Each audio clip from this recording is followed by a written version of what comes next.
I got some new stuff for my A7IV rig. If you didn't see my last video about the FX30 rig that I did, go check that out. There's a lot of similarities, but there's some significant differences as well. So this video is going to be the A7IV rig, using these new Kondor Blue things that I've been waiting on for a little while. Let's get started. So like I said in my FX30 video, the lens itself doesn't really matter. You know, usually I'll use either the Sigma 24-70, the Sony 7200G Master Mark II, or the NiSi Athena 50mm. This is currently my only cinema lens right now, and I don't have a follow focus system yet. I know a lot of people commented on previous videos about how there's no follow focus system on a cinema lens, but I'm working on it. That'll be the next thing.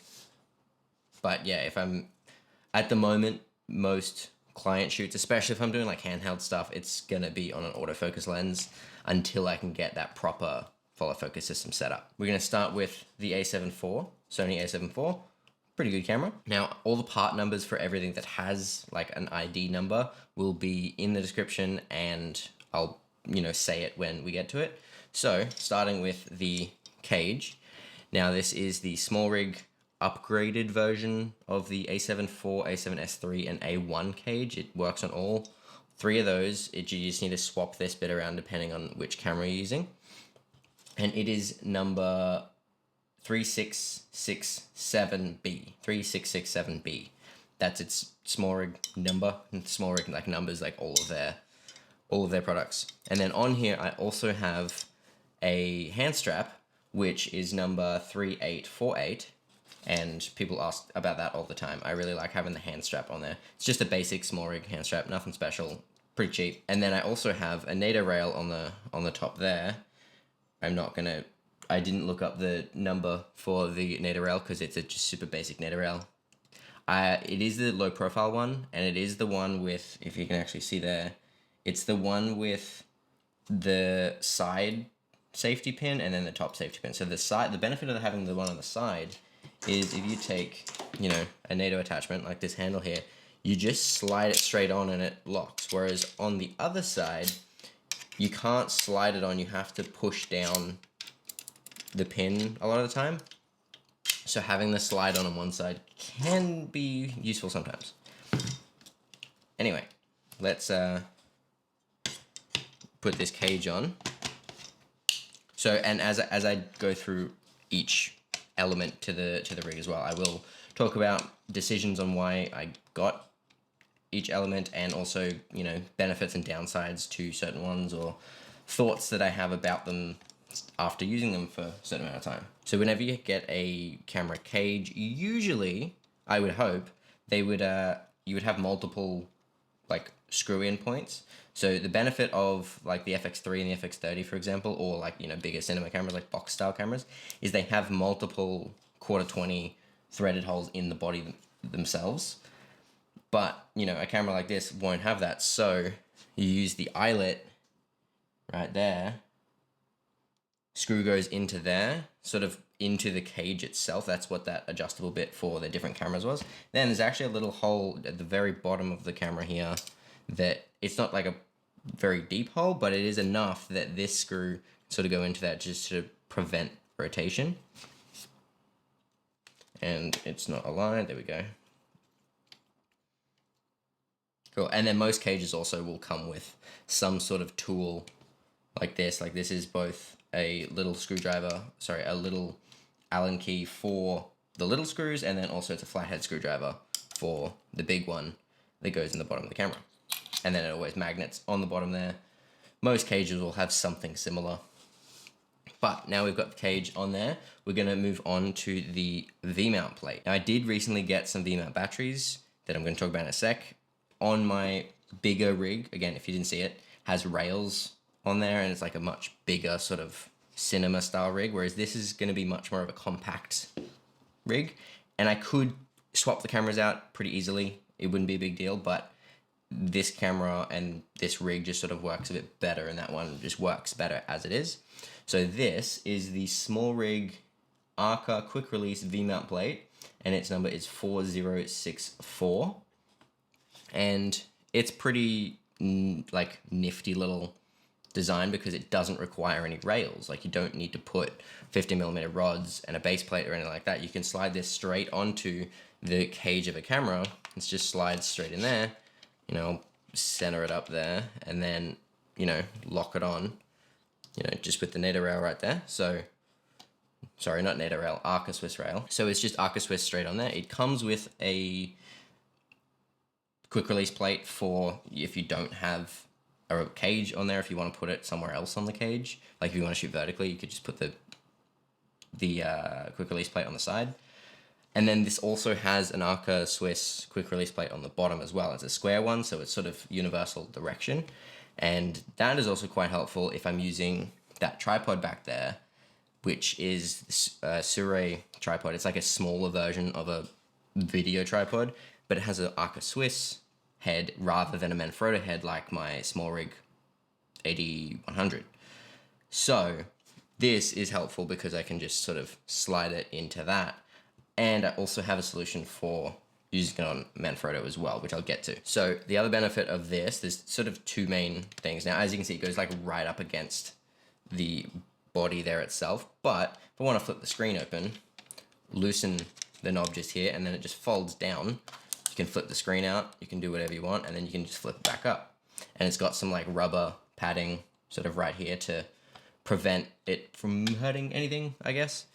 And that's useful so you don't have to like take it off or like anything like that. If you just want to flip the screen out, you can flip it down, flip it up. And then it also, depending on the size of your camera, you may need to, as you can see here, if we can get it to focus, there's not much of a gap there between the viewfinder and the actual V-mount plate. So it's got a little latch here that then slides out. So if you have like a Canon R5C, for example, it's a much thicker body, then you might need to slide it out a little bit. Whereas with both my A7 IV and the FX30, I can have it all the way in, so it's as compact as possible. But it's a nice little feature there that if you have a thicker camera, then it accommodates for it. So now that we've got that on there, we're going to take the Smallrig VB99 Pro. Even turn that on there. Smallrig VB99 Pro. I have two of these, so one of them goes on this rig. It's on there right now, powering that camera, and then the other one will go on this rig. And I'm going to make a whole video about V-mount batteries. If I haven't already, that may be a previous video or the next video, I don't know.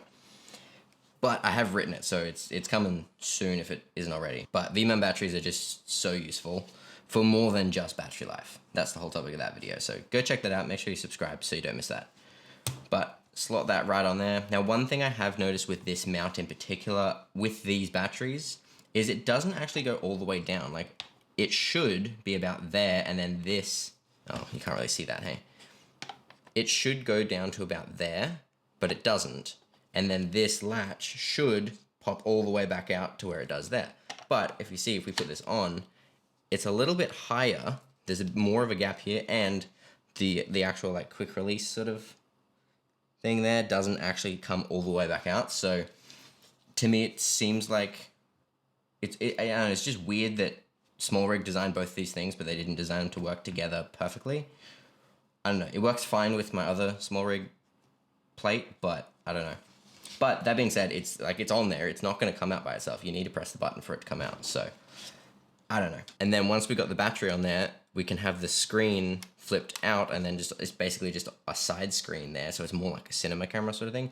Or, you know, if we want to protect it a little bit, put it in. If we want it fully in, like because the camera's off, then, you know, do what we did before. Flip this down, close that in, flip back up. You're not going to want to use the A7 IV like this with the screen closed, because that's when it's going to overheat. But in any other case, it should be fine. So I mentioned the NATO rail on the top of the camera earlier, and that is for the top handle. Now, I could use the lightweight NATO handle that I have, but this is actually, I've got this for my FX30 rig. So on this rig, I actually use, this is the first grip, well, the first handle that I got, or I got two handles when I first got my first rig stuff. This is the rotating wooden NATO top handle.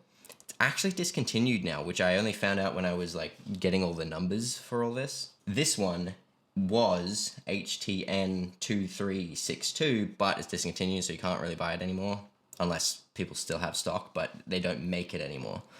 So the benefit to this one, it's wood, so it's just, you know, a little bit nicer. It's not like cold metal. However, this one has rubber on it, so it's basically the same thing. But this one can rotate, so you unscrew this sort of top screw. Actually, I'll put it on there. So NATO rail on, lock it in, and then it is a top handle. If you want to turn it around to backwards, you could just put it on the NATO rail backwards, or you loosen this screw, and if it's too tight, then you have an Allen key. I think I tightened it. I usually don't use the Allen key, but I think I tightened it with the Allen key last time. So you can turn it, you know, if you want to shoot vertically, turn it sideways, and boom, you have a side handle, or flip it backwards so you can, you know, use a differently weighted or balanced rig. And it has 1/4 and 3/8 inch mounts all across the top, cold shoot on the back, cold shoot on the front, well, on the top on the front, and then another Arri locating pin, 3/8 inch mount on the top, and a couple 1/4 on the side, or actually a bunch on this side, and then also has an Allen key, just magnet into the side there, which is handy. Speaking of the mount on the front, I'm gonna take the Smallrig dual ball head with 1/4. Let's see if we can get, let's go full beauty influencer. 1/4 on one side and 3/8 inch on the other side. Now, the reason that I have this, and I talked about this in my video about the FX30 rig, is most camera cages, but in particular most handles, will have a 3/8 inch Arri locating mount, which is better. Like, having the locating pins is so much better than not. So, you know, I use the 3/8 inch on that side, and then I use the 1/4 on the monitor, because some monitors will have 3/8 inch, but most will only have 1/4. And now, if you notice, it keeps sort of like tipping over. So we're gonna fix that. So this is kind of one of the coolest parts of this whole rig, and it's the Smallrig Arca-manfrotto adapter. And I made a short about this, and I just think it's really cool. So this could either slide on the bottom of the camera cage, because it's got an Arca Swiss rail there, or mount there. But because the bottom of the V-mount adapter is also Arca Swiss, can slide that right into there. And then, you know, I just tighten the screw on there, and then now we just easily have a Manfrotto plate on there, so I can smack it straight onto my bigger tripod, or if I'm using it on that tripod back there, then I take it off and put it straight onto that. Or, you know, I put this on, and I can put it on my base plate if I need the rods or something like that. It's just so much easier than swapping out to a different quick release plate, or putting on, or like having no quick release plate on, then putting another one on. This one's just so much easier because I can just take it off, put it on. And I use it on this camera because this camera changes a lot. This setup changes a bit more, whereas the FX30, I more or less leave it the same the vast majority of the time. So I leave the plate screwed onto it. But if you haven't heard of these, they are very useful, and yeah, just add the extra versatility of being able to switch between Arca and Manfrotto. If you don't have both Arca and Manfrotto stuff, then it doesn't really matter. But if you do, very useful. And that is number 3061. Okay, so we've got the ball head on there. Now, when it comes to monitors, I have a couple options. I use the Feelworld LUT 7 on my bigger rig because I prefer the 7-inch, but I only have one 7-inch monitor. The other two monitors that I have are the Atomos Ninja 5, which I've had for ages, and that's great if you want to record because it is also an external recorder. Got an SSD in there. This is a 500 gig Angelbird Atom X, so it's like a collaboration between Atomos and Angelbird. It's a 500 gig one, so it can do a decent amount of recording. You know, if you're gonna record like ProRes RAW, it's not gonna get much time, but for anything reasonable, you're gonna get, you know, several hours. It's bigger than any of my CF Express cards that I have right now, so useful if I need either longer recording or different recording for some reason. But I generally don't use the Ninja 5 as a recorder very much. I just use it as a monitor mostly. So what I also sometimes use now, and this is pretty new because I only just got this, this is the Feelworld F5 Pro X.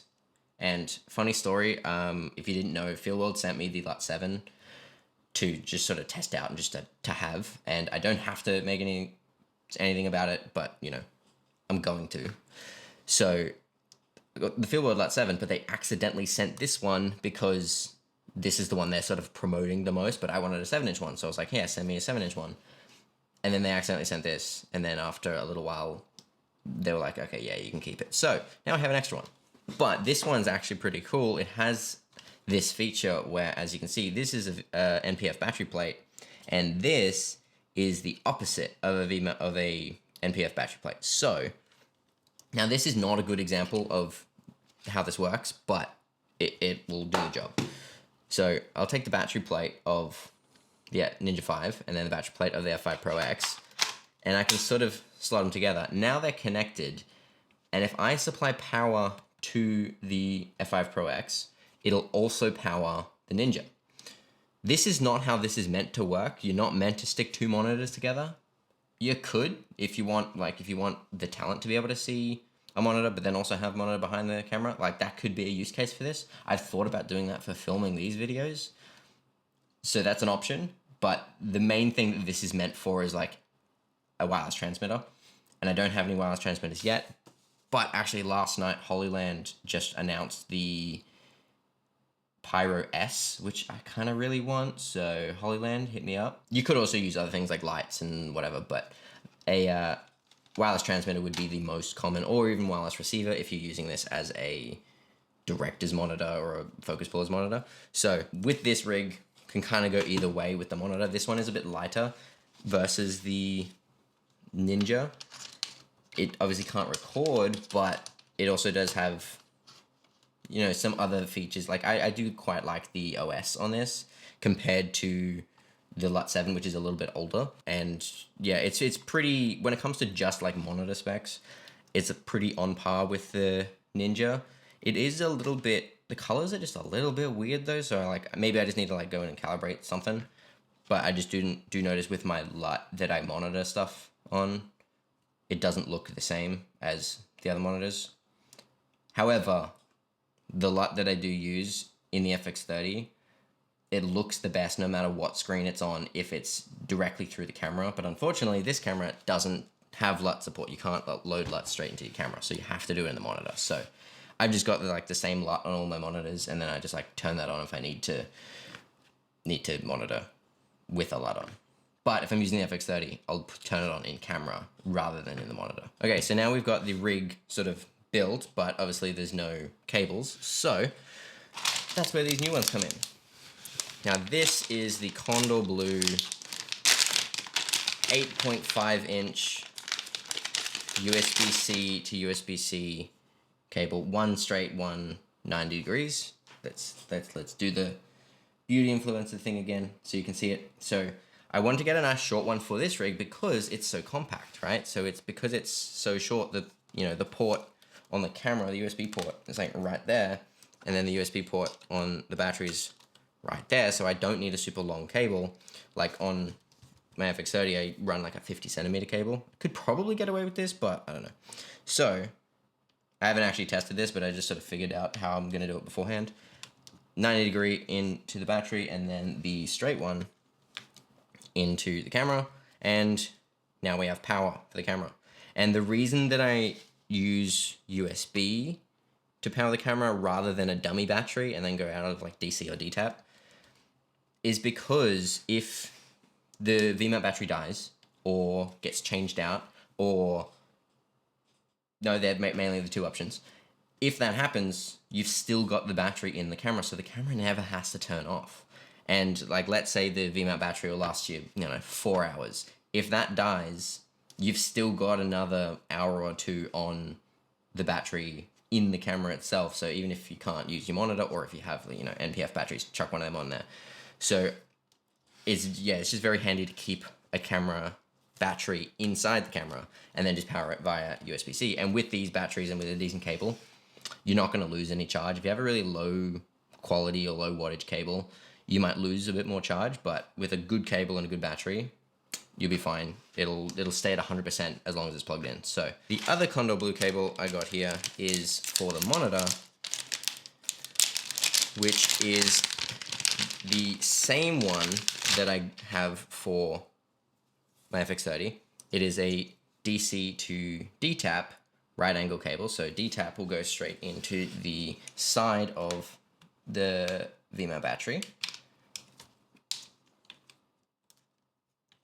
Right there. And then with this, whoa, okay, calm down.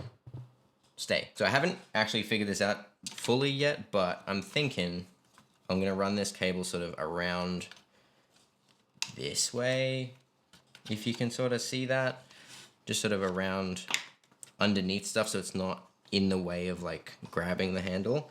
And then the DC in on this monitor, it's over here. So it's going to be running sort of up the side, and the HDMI cable will also be running up there. So it's like together.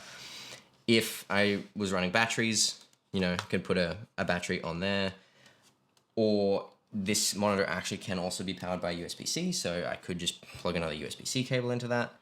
But, you know, DTap to DC seems a little bit like it makes more sense. I don't know. And then finally, let's keep with the theme and keep everything blue. I do have the Smallrig Ultra Thin HDMI cable, which I would probably usually use on this rig, but I could use on that one. It doesn't really matter. I only have these two shorter ones, so I'll use one on one rig and one on the other. This one is 2956, and the Kondor Blue DTap to DC cable is the 15-inch DTap to DC straight cable, not coiled. And then the USB cable is the Kondor Blue 8.5-inch USB-C cable. And then we'll take our... I'm actually going to use the straight cable for this, just because I feel like it'll make more sense. Or will it? I don't think it will, actually.